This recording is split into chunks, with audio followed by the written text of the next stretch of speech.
Bonjour à toutes et à tous. Merci d'être là.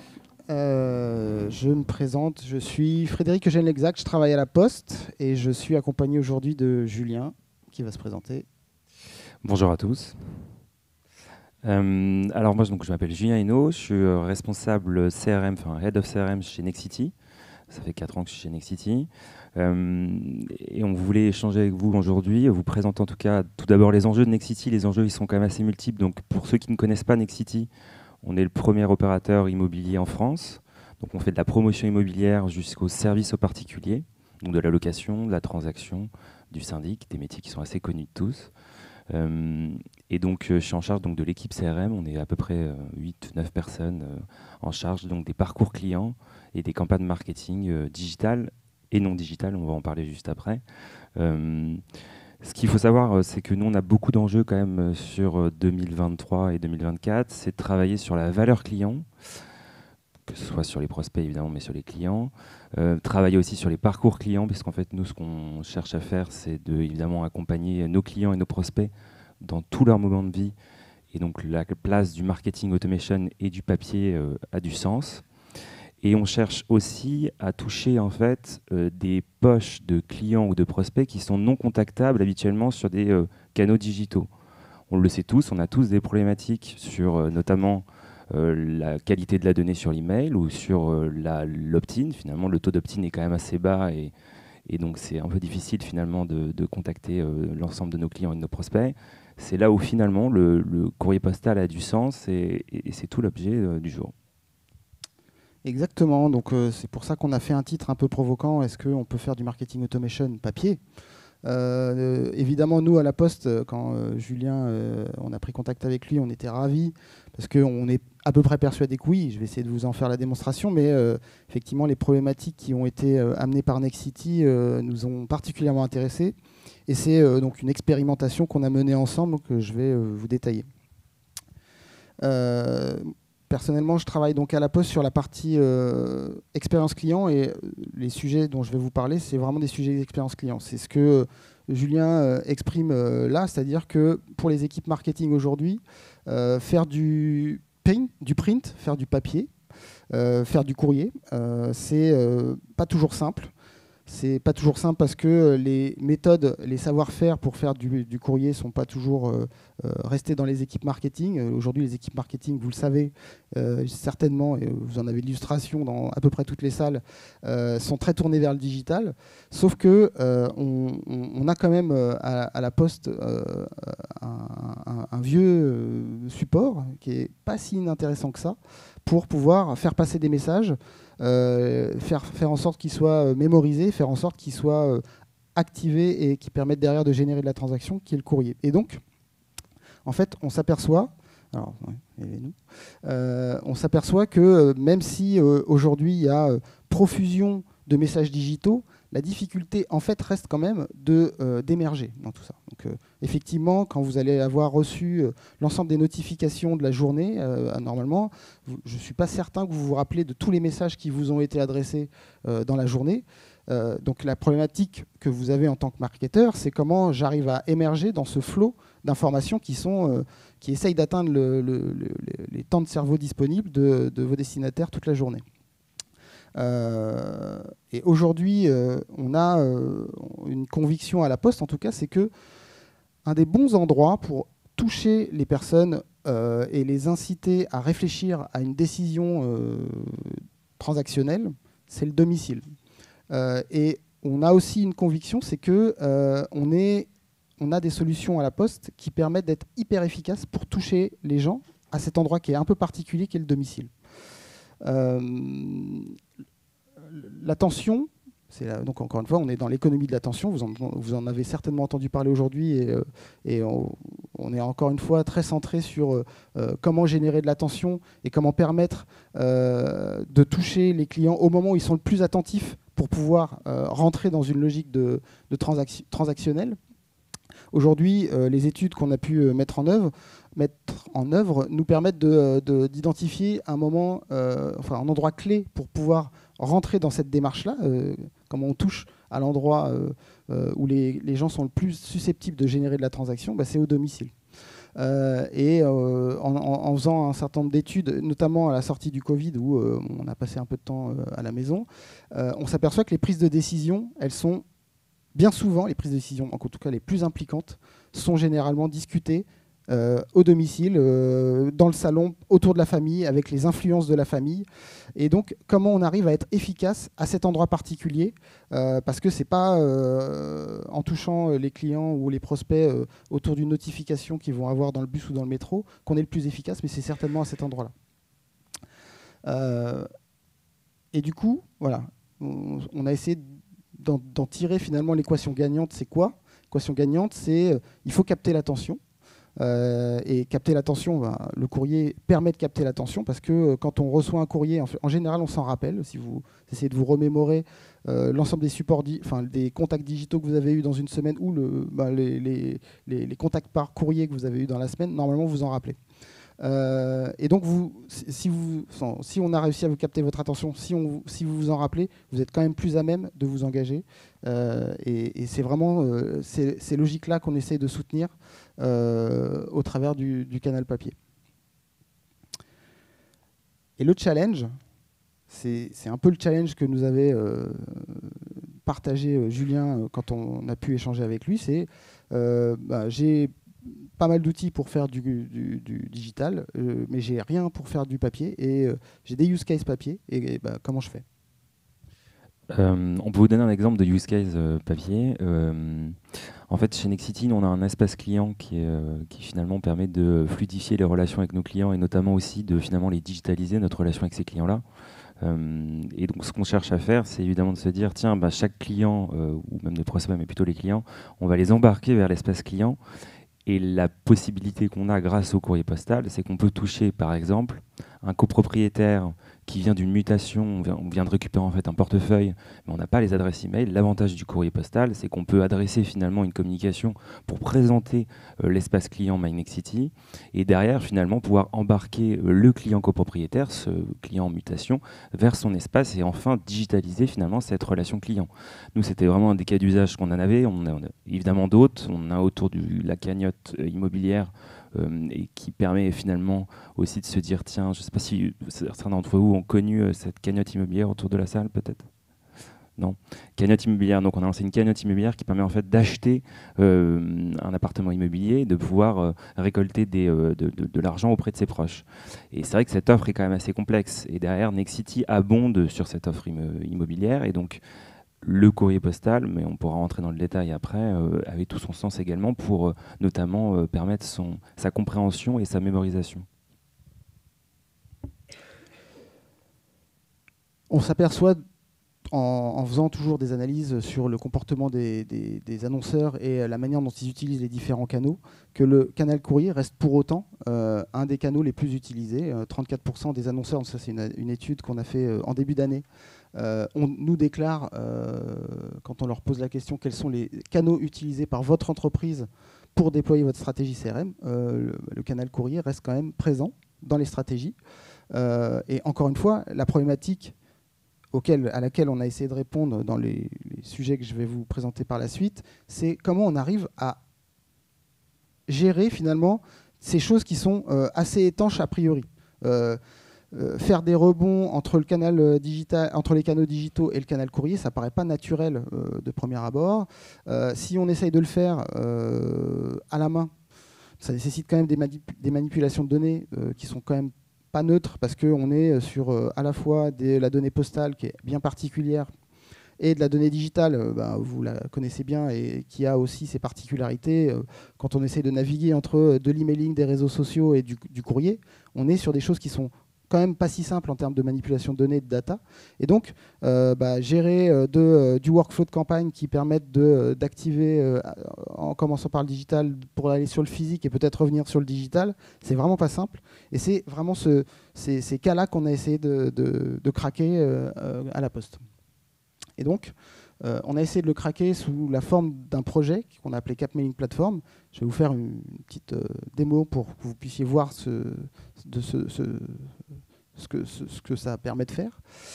Mais en tout cas, ça permet, l'idée générale qu'on a eue tout au long de notre analyse, c'est de pouvoir dire comment on arrive à faire de la scénarisation omnicanal avec du print. Et donc, c'était vraiment pour nous un projet d'expérience client, parce que l'idée, c'était de se dire, les équipes CRM, bien souvent maintenant, travaillent à partir de plateformes qui permettent de gérer à peu près tous les canaux digitaux. Comment on arrive à mettre le courrier à l'intérieur de ces plateformes-là pour que l'ensemble des workflows soient plus complètement étanches, mais permettent de faire vraiment des interactions. Ça permet d'ajouter surtout qu'on soit en capacité d'être autonome finalement sur la gestion de ces parcours. C'est vraiment un sujet qui est très important et que Frédéric... je pense que tu pourras en parler. Ça me laisse le temps, vas-y. Mieux que moi. Tu peux illustrer parce que ça. Très bien, parce qu'en fait, la difficulté, j'imagine que certains d'entre vous autour de la salle, dans la salle, sont des CRM managers ou en tout cas des campaign managers. La vraie difficulté qu'on a nous, quand on est plutôt sur l'utilisation d'outils digitaux et des canaux digitaux, c'est qu'on passe de canaux où on est plutôt autonome pour pouvoir toucher nos clients et nos prospects à un canal qui jusqu'à présent était un peu plus complexe. Il fallait passer par des agences de marketing direct. Et c'était plus complexe jusqu'à finalement la livraison du courrier. Et la démo que va faire Frédéric montre que finalement c'est assez simple, c'est l'outil qu'on utilise nous au quotidien chez Nexity. Voilà, donc c'est ce sur quoi je voulais parler aussi. Donc chez Nexity, tu peux en parler mieux que moi, hein, mais vous venez d'intégrer Oracle Eloqua. Oui, ça fait depuis à peu près un an qu'on a on est passé de Selligent, Marketing Cloud, à Oracle, enfin Eloqua d'Oracle, pour pouvoir faire l'ensemble de nos campagnes digitales et non digitales. Nous, à la Poste, quand on a initié ce projet Capmailing Platform, on s'est aussi rapproché d'Oracle, qui était un éditeur qui était assez ouvert à la discussion avec nous pour pouvoir essayer de travailler sur ces sujets d'interaction entre le print et le digital. Donc on est parti d'une base qui est l'outil Oracle, mais encore une fois, Capmailing Platform, le projet que je vous présente là, il est agnostique de la plateforme avec laquelle vous travaillez. Si vous avez Adobe, si vous avez Webmecanic, c'est tout à fait compatible avec Capmailing. L'idée générale, c'est de se dire, l'espace de travail de l'annonceur quand il travaille sur Eloqua, par exemple. Et donc là, Julien, tu connais Eloqua mieux que moi. Hein, c'est un espace de ce type-là qui permet de dire, voilà, je vais contacter des membres de segment, je vais leur envoyer une campagne, et en fonction de ce qui se passe sur cette campagne, je peux faire des réactions en cascade en disant, voilà, est-ce que l'email il a été ouvert ? Est-ce que l'email il a été cliqué, etc., etc. Donc c'est vraiment un espace de travail qui est ouvert, qui permet vraiment de gérer l'ensemble des campagnes, de les articuler sous forme de canevas de campagne et surtout de coller au maximum au parcours client. C'est ça qui est intéressant en fait, c'est de pouvoir gérer des enchaînements qui soient intelligents en fonction des parcours clients et des interactions ou des réactions possibles du client. Ça permet aussi de générer de la productivité marketing parce que une fois que j'ai créé mon workflow de campagne, soit c'est un workflow one shot, soit c'est un workflow qui tourne tout le temps et ça permet évidemment de pouvoir générer une automatisation qu'on ne peut pas faire si on n'a pas tous ces outils. Et surtout, ça masque toute la manipulation de données. Par exemple, si on reprend l'exemple de tout à l'heure, l'idée de se dire, tiens, moi, le copropriétaire que je veux cibler, soit par email parce qu'il a un email et il est valide, soit il est non valide, là, la possibilité de le faire dans cet outil est quand même assez puissant. Et derrière, de se dire, tiens, je peux aussi exclure ceux qui ont un email valide de tous les courriers, parce qu'évidemment, l'objectif, c'est de ne pas envoyer un courrier à tout le monde si ce n'est pas nécessaire. Et donc, on est parti de cette base-là, qui est très bien, hein, qui est choisie par de nombreux annonceurs. Donc, encore une fois, je précise bien qu'on est agnostique. Je fais la démo sur Oracle parce que je connais celui-là, mais avec Webmecanic, ça aurait pu tout aussi bien marcher, parce que je sais qu'ils sont présents et on a déjà fait des démos ensemble. Et donc, ce qu'on a fait, c'est qu'on a fait un outil qu'on va venir ajouter dans le canevas de campagne, propriétaire, qui est particulier à la Poste, hein, c'est un développement additionnel. Oracle Eloqua, il se comporte comme si vous aviez, un peu comme votre smartphone, c'est-à-dire que vous avez une base de départ et puis vous pouvez ajouter des applications tierces avec des éditeurs tiers. En l'occurrence, là, la Poste, c'est un éditeur tiers qui a ajouté une fonctionnalité en API sur la plateforme. Et donc là, quand je clique 2 fois, je vais basculer à la Poste, si ça veut bien. Quand je vais basculer à la Poste, ça va m'ouvrir un outil qui va permettre de vraiment concevoir pas à pas mon courrier, ma campagne courrier, en quelques clics. Je vais vous le faire très vite, hein, donc, parce qu'en plus, il nous reste peu de temps. On est le 13. Hop. Donc, je vais choisir, en fait, il y a un catalogue de produits postaux qui est déjà préinstallé. Je choisis voilà, un produit parmi tous les produits disponibles. Je vais prendre une carte, par exemple, une carte postale publicitaire. Hein. Je définis sa finition. Je vais définir l'encre qui va bien. Ensuite, je vais, et donc là je ne peux pas vous le montrer parce que je ne suis pas sur mon PC, mais je vais pouvoir ajouter en fait des fichiers de créa. Donc les fichiers de créa, ils sont faits à l'extérieur de la plateforme. Hein. Ça, c'est quelque chose que vous faites faire par une agence, publicitaire qui connaît le print, ou alors vous pouvez vous adresser à la Poste, ce que vous avez fait pour pouvoir faire les campagnes. Hop. Ensuite, l'intérêt ici, en l'occurrence, c'est que Oracle Eloqua, on est branché en API avec Oracle Eloqua, ce qui fait qu'on est en lecture directe de tous les champs qui sont dans la base de données. Et ce qui fait que si on a besoin d'aller chercher un élément de la base de données pour faire de la personnalisation, on peut. C'est pas, ouais, ça peut être le pays, peu importe. Voilà, ça va être une personnalisation avec le pays qui va être dans le courrier.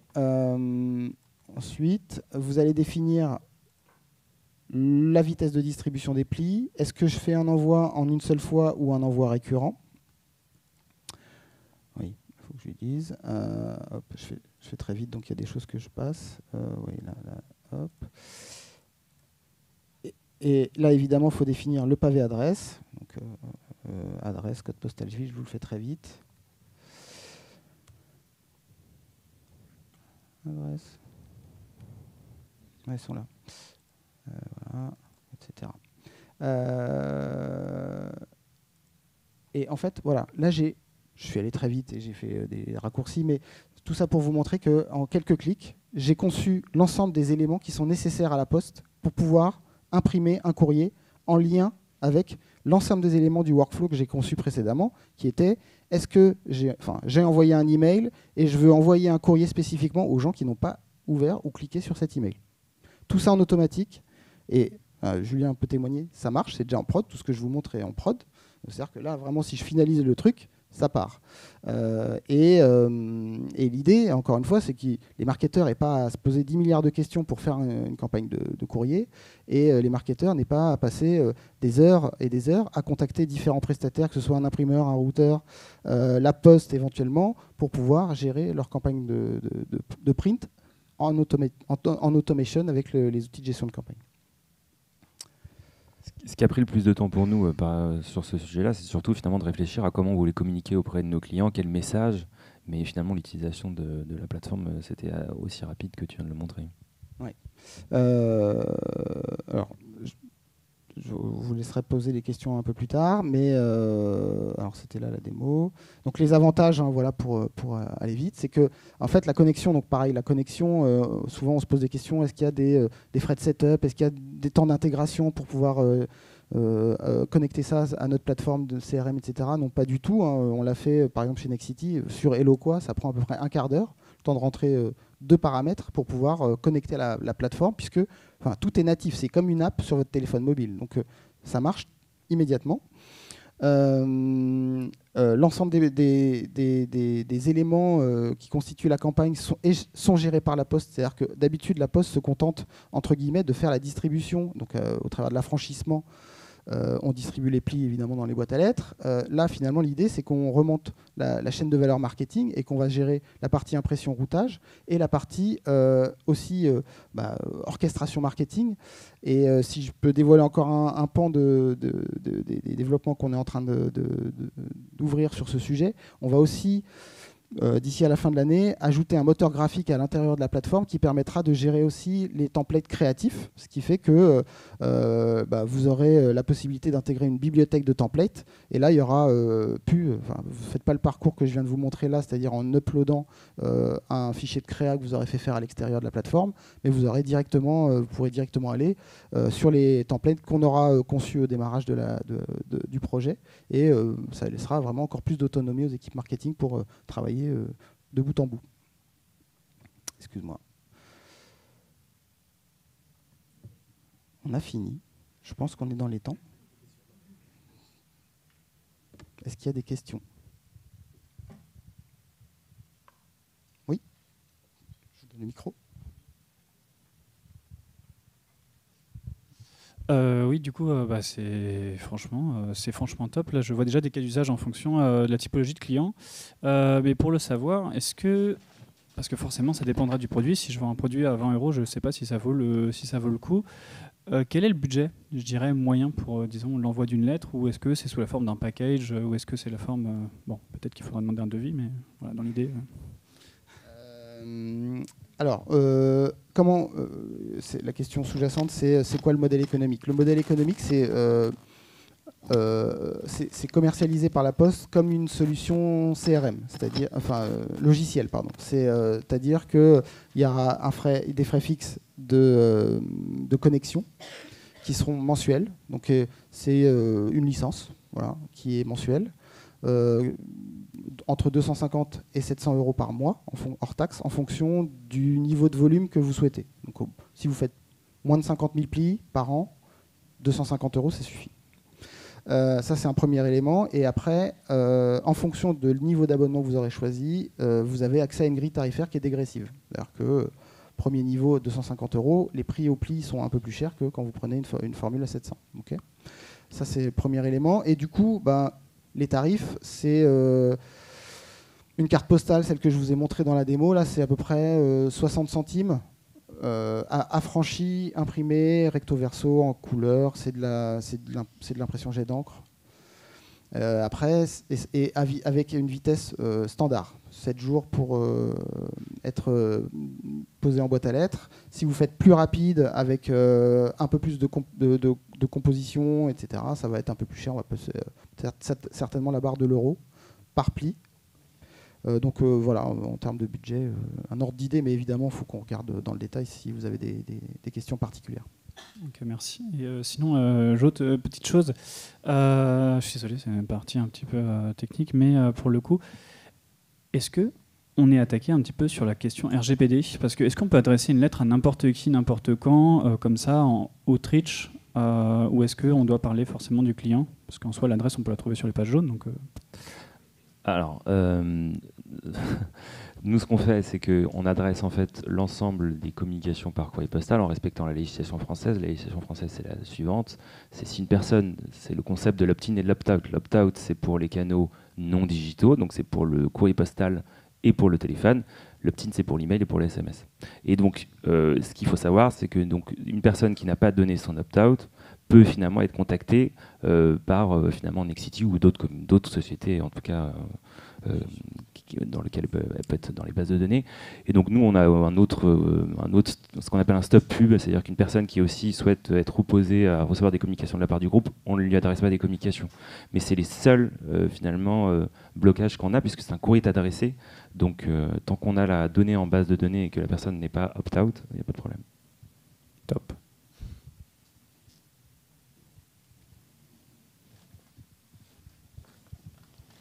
Ça marche? Oui. Très bien. Moi, c'est plutôt ma question en termes de tracking. Comment vous avez mesuré l'impact en fait, du coup, de l'intégration du print dans vos campagnes CRM? Alors, on a été accompagné déjà par la Poste sur la partie technique, mais aussi sur la créa avec une agence qui s'appelle Isoscale qui nous a accompagnés sur le sujet et c'était vraiment très intéressant. Et pour le coup, comment on a réussi à traquer ça? Alors, chez Nexity, on a utilisé en fait les QR codes qu'on a placés en fait sur les courriers postaux. Après, moi, j'avais une ancienne vie, j'étais dans le groupe Renault auparavant et on avait des populations témoins. Ça veut dire que vous pouvez en fait envoyer un courrier postal à une population finalement qui est ciblée, une autre partie qui est une population témoin, et vous voyez le gap finalement entre les deux populations grâce au courrier postal. C'est la seule différence entre les deux populations et le courrier postal. Donc il y a plein de méthodes en tout cas qui permettent d'attribuer finalement la performance du courrier postal, mais c'est vraiment un canal qui fonctionne bien. Tout à l'heure, Frédéric évoquait notamment sur la mémorisation, parce que nous, ce qu'on a fait, c'est que dans le cadre de notre campagne, on a aussi fait un post-test. Parce que, ok, il y a le QR code, mais derrière, on s'est dit, tiens, ou les appels téléphoniques, mais on s'est dit, tiens, ce serait quand même bien de faire un post-test. Et donc, on a réussi on est passé par Ipsos en partenariat avec La Poste. Et on a donc à peu près la moitié des clients qui ont reçu le courrier qui se rappellent d'avoir reçu le courrier. Donc ça rejoint ce que tu disais tout à l'heure, Frédéric, parce que le vrai sujet, c'est que Nexity envoie un email, nos clients et nos prospects vont moins s'en souvenir évidemment qu'un courrier postal qui est reçu et qui parle par exemple de la cagnotte immobilière. Et deuxième point, c'est qu'après, donc ça c'était à peu près la moitié, il y a à peu près 10% des personnes qui finalement étaient intéressées par l'offre. Et quand on regarde finalement les taux et qu'on les compare par rapport à l'emailing, c'est quand même hyper satisfaisant.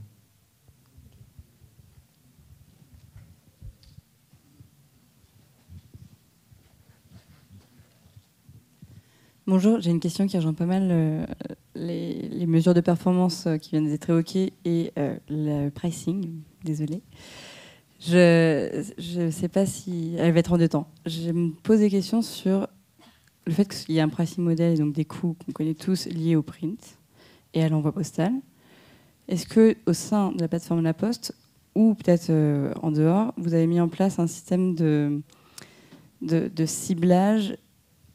Alors, de ciblage par rapport à la valeur client, et on va dire, de prévision de potentiel business à l'envoi.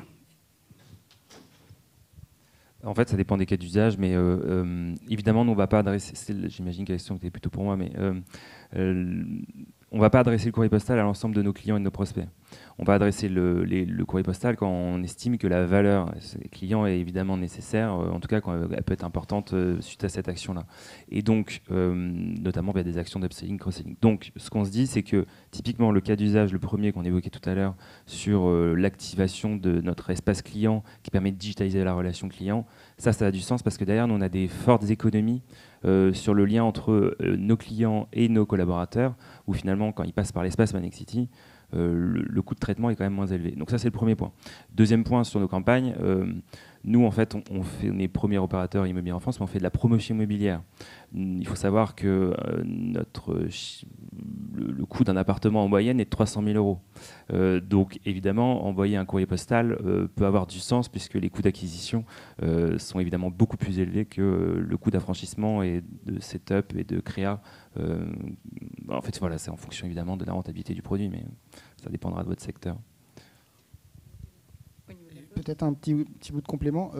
Pareil, à La Poste, sur la partie data, donc segmentation, etc., finalement, vous avez compris quand même que nous, on se positionne un peu en aval de l'outil de gestion de campagne, où on considère que cette intelligence-là de ciblage ou de choix économique, de faire du print ou pas, se situe. Donc nous, on est un peu en aval et on attend qu'on nous donne les bonnes infos pour pouvoir adresser des courriers, en fait.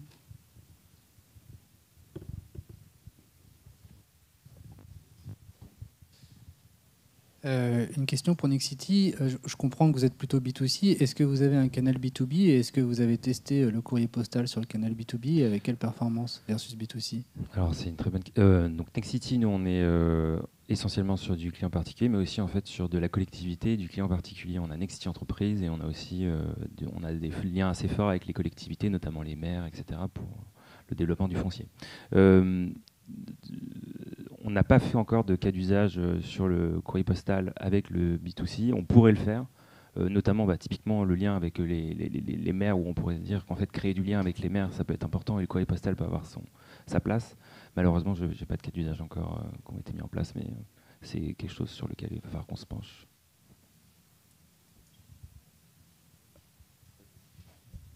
Après, je me permets juste une chose, c'est que Eloqua d'Oracle, et en fait, chez Oracle, vous avez deux solutions, vous avez Responsys et Eloqua. Eloqua, c'est plutôt normalement à vocation B2B, et non pas B2C, parce que le B2B, c'est plutôt des temps longs en fait, de prospection, et l'immobilier se rapproche quand même plutôt des temps longs. Donc voilà, si vous êtes sur un univers qui est plutôt B2B, la solution Eloqua peut faire le job. Évidemment, il y en a d'autres, comme le disait Frédéric, sur lesquels vous pouvez aussi interfacer évidemment les courriers postaux avec Capmailing.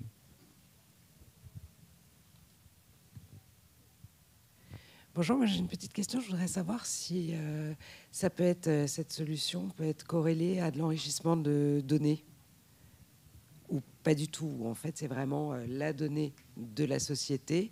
Mais si j'ai des sirènes, et notamment le cas d'usage dans le B2B, des sirènes à enrichir et à qualifier avec des nouvelles fonctions, etc. Est-ce que c'est en deux temps? D'abord, je qualifie mon CRM et ensuite... oui, d'accord. Oui, ça corrobore un peu la réponse que j'ai faite avant. C'est on se positionne un peu en aval de tout ce qui est traitement de données. On considère que l'intelligence marketing d'épurer la donnée pour la rendre intelligente et ciblée en courrier, ça se fait en amont. Donc, mais c'est pas incompatible, mais il faut faire le traitement en préalable. Et deuxième petite question, au niveau des délais, c'est-à-dire qu'au niveau des délais,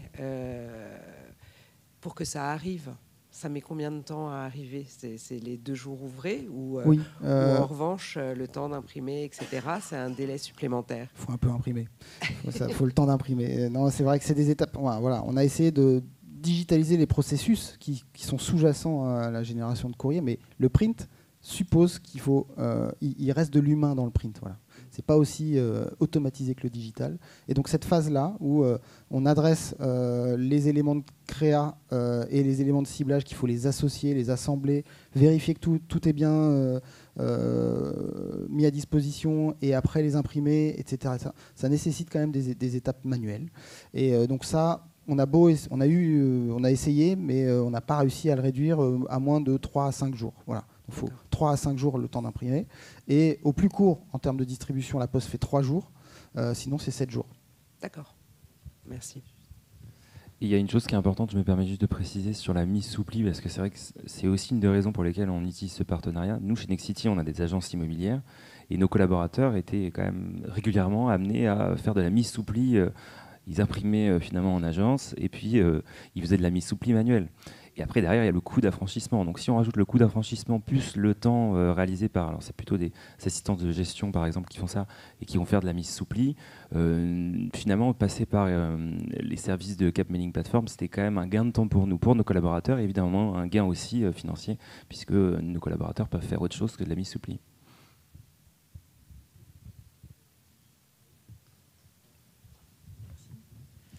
Est-ce que malgré tout, vous avez des NPAI et comment vous les gérez ? Alors, alors, on n'a pas eu d'NPAI. Par contre, c'est traité directement dans la solution. C'était sur un des écrans en fait où on peut définir en fait une adresse déjà pour finalement collecter les NPAI qui sont reçus par la Poste. Alors, en fait, il y a 2 options. Soit, comme Julien, vous mettez une adresse effectivement retour sur les envois et tout est rapatrié. Effectivement, là, c'est du traitement manuel au siège de votre boîte. Soit la Poste propose un service d'automatisation et de digitalisation entre guillemets des adresses qui ne sont pas accessibles, qui s'appelle Alliage, qui est aussi compatible avec le produit Capmailing, c'est-à-dire que toutes les adresses, donc on dit PND maintenant, plis non distribuables, tous les plis non distribuables qui vont être remontés sur les plateformes de la Poste, puisque les facteurs, ils arrivent quelque part, ils disent bah voilà, je peux pas distribuer, donc je remonte ça, je reprends ça et puis je le remonte à la plateforme de distribution. Ils vont repasser les plis en machine et là, ça va être l'adresse qui est erronée, mais elle va être reprise et elle va être restituée à l'annonceur sous forme de fichier Excel, qui peut être remonté dans le fichier, dans le CRM, et du coup, ça permet de flaguer les adresses qui sont non contactables. Tout ce circuit remontant est aussi automatisé. Mais il faut avoir le service alliage. Donc c'est un contrat additionnel par rapport au tarif que j'ai indiqué tout à l'heure. Excusez-moi, moi j'ai une dernière question, parce que l'heure arrive. Est-ce que vous envisagez de faire une API, cette solution ? Oui. Ça va arriver bientôt Plutôt l'année prochaine.